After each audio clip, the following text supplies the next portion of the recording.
Introducing My Gang.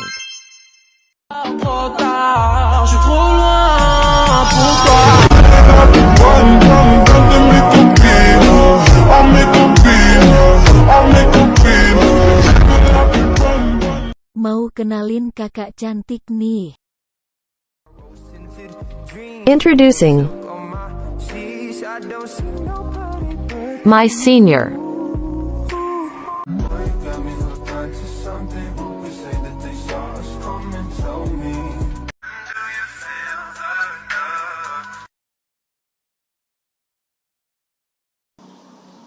Assalamualaikum warahmatullahi wabarakatuh. Kami dari kelompok 1 akan menceritakan singkat tentang tokoh Martin Luther. Sebelumnya, perkenalkan nama saya Anissa Nurul Ilmiah, akan menjelaskan siapa itu Martin Luther. Lahir di Eisleben, Swansea, Jerman Tenggara pada 14 November 1483. Martin Luther adalah seorang pastor Jerman dan ahli teologi Kristen dan pendiri gereja Lutheran, gereja Protestan, pecahan dari Katolik Roma. Ia merupakan salah satu dari tokoh-tokoh yang paling mempengaruhi sejarah Kristen ketika dia memulai reformasi Protestan pada abad ke-16. Luther mempertanyakan beberapa prinsip dasar Katolik Roma dan kemudian pengikutnya berpisah dari gereja Katolik Roma untuk memulai tradisi Protestan. Seruan Luther kepada gereja agar kembali kepada ajaran-ajaran Alkitab telah melahirkan tradisi baru dalam agama Kristen. Gerakan pembaruannya mengakibatkan perubahan radikal juga di lingkungan gereja Katolik Roma dan belum bentuk reformasi Katolik. Sumbangan-sumbangan Luther terhadap peradaban barat jauh melampaui kehidupan gereja Kristen. Terjemahannya Alkitabnya telah ikut mengembangkan versi standar bahasa Jerman dan menambahkan sejumlah prinsip dalam seni perjemahan. Nyanyian rohani yang diciptakannya mengilhami perkembangan nyanyian jemaat dalam gereja Kristen. Luther menikah pada 13 Juni 1525 dengan Katrina von Bora, seorang mantan biarawati. Pasangan ini mendapatkan 6 orang anak, 3 laki-laki dan 3 perempuan. Pernikahannya menimbulkan gerakan pernikahan pendeta di kalangan banyak tradisi Kristen. Karena terpengaruh oleh seruan humanisme and Fontes kembali ke sumbernya, Luther menenggelamkan dirinya dalam mempelajari Alkitab dan gereja perdana. Dengan segera, istilah-istilah seperti penyesalan dan pembenaran mendapatkan makna yang baru bagi Luther. Ia menjadi yakin bahwa gereja telah keliru dalam beberapa kebenaran sentral dari Kristenan yang diajarkan dalam Alkitab suci. Yang terpenting di antaranya adalah doktrin tentang pembenaran oleh iman semata. Luther mulai mengajarkan bahwa keselamatan sepenuhnya adalah pemberian dari anugerah Allah yang melalui Kristus yang diterima oleh iman pada 18 Februari 1546. Masa kecil Martin Luther. Martin Luther lahir pada 10 November 1483 di Eisleben, Langford Country, wilayah Kekaisaran Roma Suci. Putra dari pasangan Hans Luther dan Margaret Lindemann. Orang tuanya merupakan petani. Meski Hans juga memenuhi kesuksesan dalam bidang pertambangan, Hans yang ambisius ingin Luther menjadi pengacara. Kala itu, di usia 7 tahun, ayahnya mengirim Luther ke sekolah bahasa Latin di Mansfield, kemudian ke Magdeburg di tahun 1497. Setahun kemudian, dia kembali ke Eisleben dan mempelajari tata bahasa, retorika, dan logika. Luther ingin menjadi biarawan dan berhenti dari sekolah hukum. Dia memasuki biara Santa Augustin di Erfurt pada 17 Juli 1505. Sebuah keputusan yang mendapat respon negatif baik dari keluarga maupun teman-temannya. Luther mendedikasikan hidupnya di Ordo Augustin. Luther menjadi dikenal karena menggagas reformasi Protestan yang memberikan perubahan dalam sejarah kekristenan dunia. Keputusannya menerjemahkan Alkitab ke bahasa Jerman memberikan dampak bagi gereja maupun kebudayaan Jerman. Pada 3 April 1507, Bishop Brandenburg Jerome Schultz menabiskan Luther di Katedral Erfurt. Setahun kemudian, dia dikirim untuk mengajarkan teologi di Universitas Wittenberg. Dia menerima gelar sarjana studi kitab suci pada 9 Maret 1508 dan menerima gelar sarjana lain di bidang Door Books of Sentence oleh Peter Lombard di 1509. Dia menerima titel doktor teologi pada 19 Oktober 1517 dan 2 hari kemudian dia diterima menjadi anggota Senat Fakultas Teologi Universitas Wittenberg. Masa Reformasi Protestan. Di tahun 1516, seorang imam ordo Dominikan bernama Johann Tetzel dikirim ke Jerman oleh Kekaisaran Roma Suci untuk menjual surat pengampunan. Pengalamannya sebagai imam pengampunan di antara 1503 sampai 1510 membuatnya dilantik menjadi komisioner jenderal oleh Uskup Agung Mainz Albert von Brandenburg. Pada tanggal 31 Oktober 1517, Luther menulis surat kepada von Brandenburg memprotes penjualan surat pengampunan demi mendapat dana membangun Basilika Santo Petrus di Roma. Dengan studinya tentang kitab suci, dia mengalami pencerahan tatkala membaca Mazmur 22 saat mempersiapkan bahan kuliah. Di sana tertulis tentang ratapan dan penderitaan Yesus ketika menghadapi penyaliban. Sebuah ratapan yang mirip dengan kekecewaan Luther kepada agama dan Tuhan. Dia sempat merenungkan kalimat tersebut sebelum dia paham bahwa kunci keselamatan rohani bukan karena dogma agama, bukan diperbudak dogma agama, tetapi percaya bahwa iman itu sendiri yang membawa keselamatan. Pada periode inilah dia mengalami perubahan besar dalam hidupnya, sekaligus menandai terjadinya reformasi Protestan. Surat protes kepada Uskup Agung von Brandenburg kemudian dikenal sebagai 95 Theses yang dalam 2 pekan salinannya menyebar ke seluruh Jerman. Selanjutnya saya akan menjelaskan mengenai ekskomunikasi dengan kepausan. Setelah tesis menyebar pada Juni atau Juli pada tahun 1519, Luther menyatakan kitab suci tak memberi paus hak eksklusif untuk menginterpretasikan. Perusan 15 Juni 1520, Paus Leo mengirim surat yang berisi ancaman. Surat itu berisi ancaman Luther bakal mendapat ekskomunikasi kecuali dia menarik 41 kalimat dalam suratnya termasuk tesis dalam waktu 60 hari. Di tanggal 10 Desember 1520, Luther membakar surat tersebut yang membuat Paus Leo menjatuhkan ekskomunikasi pada 3 Januari 1521. Nah, di sini saya akan menjelaskan tentang aliran Lutheran. Gereja Lutheran mengakui ada 2 sakramen. Yang pertama yaitu pembaptisan dan yang kedua yaitu perjamuan kudus.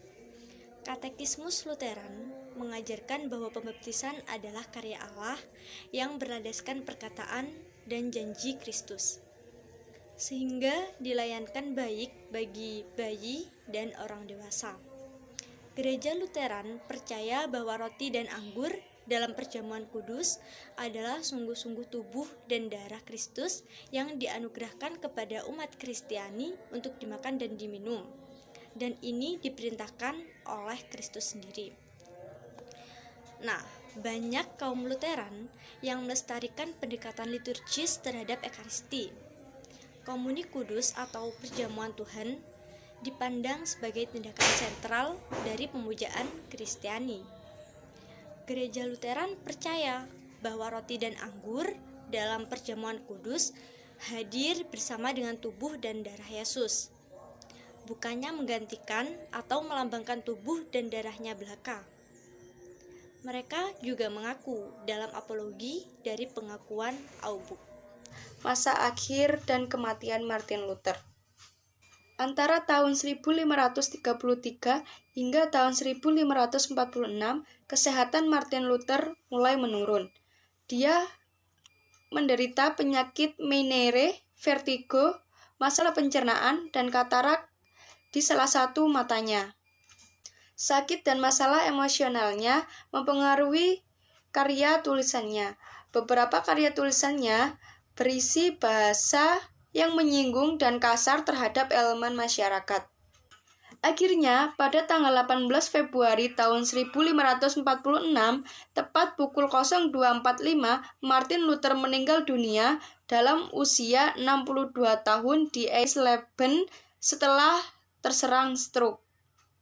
Kemudian jenazahnya dimakamkan di Wittenberg, tepatnya di bawah mimbar. Sekian dari saya, terima kasih. Wassalamualaikum warahmatullahi wabarakatuh. Assalamualaikum warahmatullahi wabarakatuh. Salam sejahtera bagi kita semua. Kami dari kelompok 1 Martin Luther akan menjelaskan tentang warrior. Nah, di sini saya sendiri akan menjelaskan yang W, yaitu wonderful. Nah, apa sih wonderful itu sendiri? Wonderful menurut Kamus Besar Bahasa Indonesia adalah suatu kehebatan yang dimiliki oleh seseorang yang luar biasa dan dapat terlampaui. Nah, apa sih contoh dari wonderful itu sendiri? Nah, contohnya apabila kita sedang melihat suatu pertempuran. Yang pertempuran itu terdiri dari satu orang dan orang lainnya. Nah, kita terkagum oleh salah satu kelompok, dan kita berkata, wah, pertempuran orang itu hebat sekali. Nah, arti hebat di sini adalah suatu yang dilakukan oleh seseorang yang sangat luar biasa dan tidak semua orang bisa melakukannya.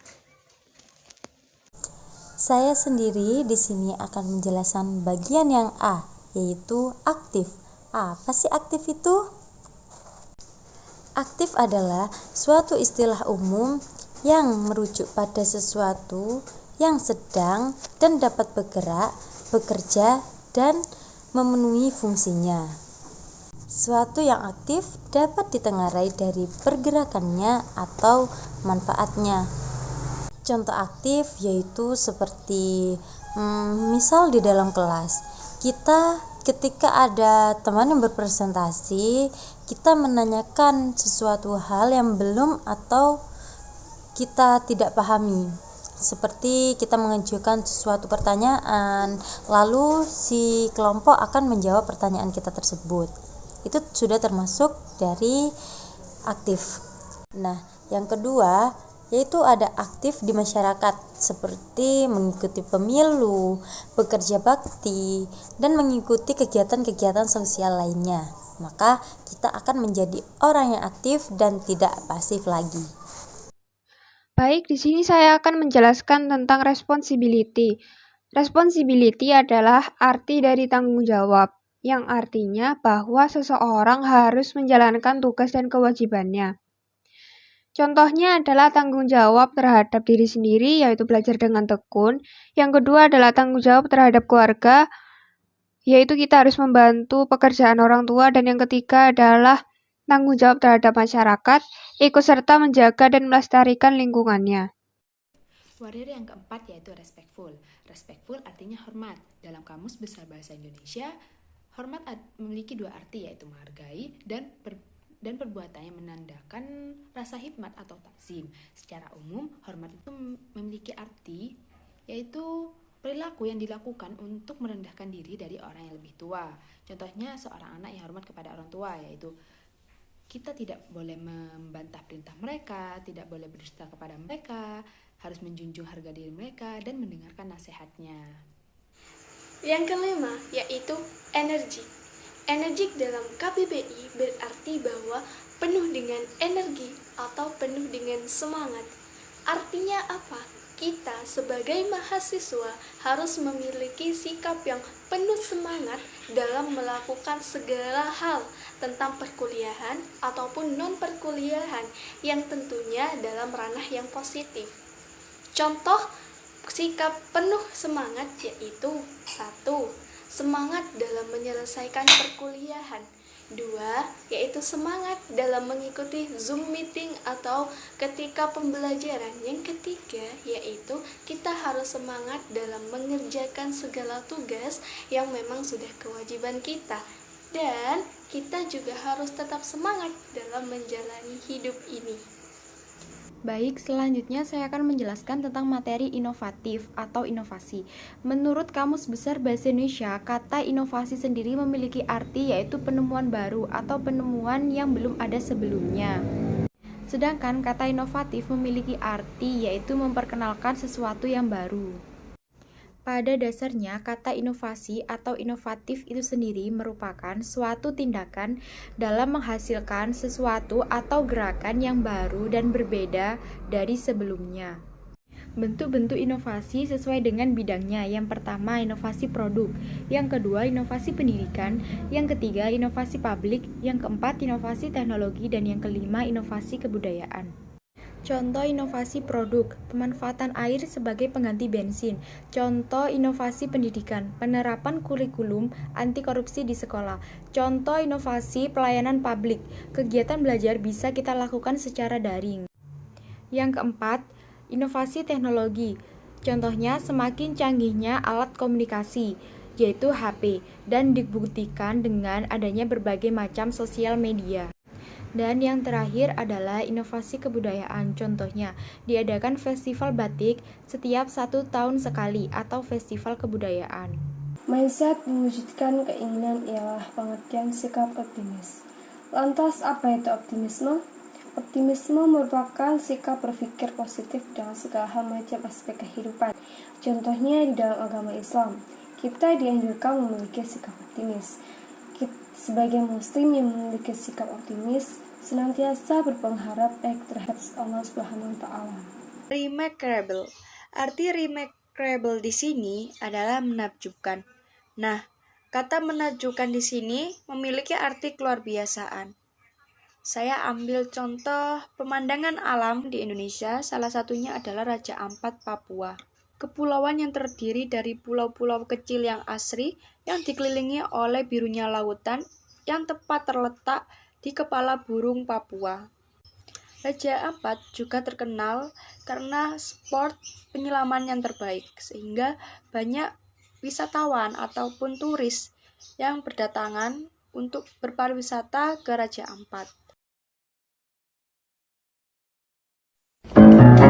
Welcome to kelompok 1. Martin Luther julukannya Mahasiswa di sini Keren-keren semua. Tapi rebahan. Itulah hobinya. Biasalah. Kalau kau suka hati tepuk tangan. Kalau kau suka dia ya jadian. Kalau kau suka kami, mari kita kenalan. Kalau kau suka lagu ini, yuk nyanyikan. Kami kelompok 1 paling kece. Kami kelompok 1 Martin Luther Jaya. Kalau kau ingin tahu nama kakak pembinanya siapa aja? Siapa kakak pembina yang pertama? Kak Vera. Siapa kakak pembina yang kedua? Kak Inas. Siapa kak pembina yang nomor ketiga? Yang ketiga namanya Kak Novia. Strawberry mangga jambu. Kelompok 1 pasti juara 1.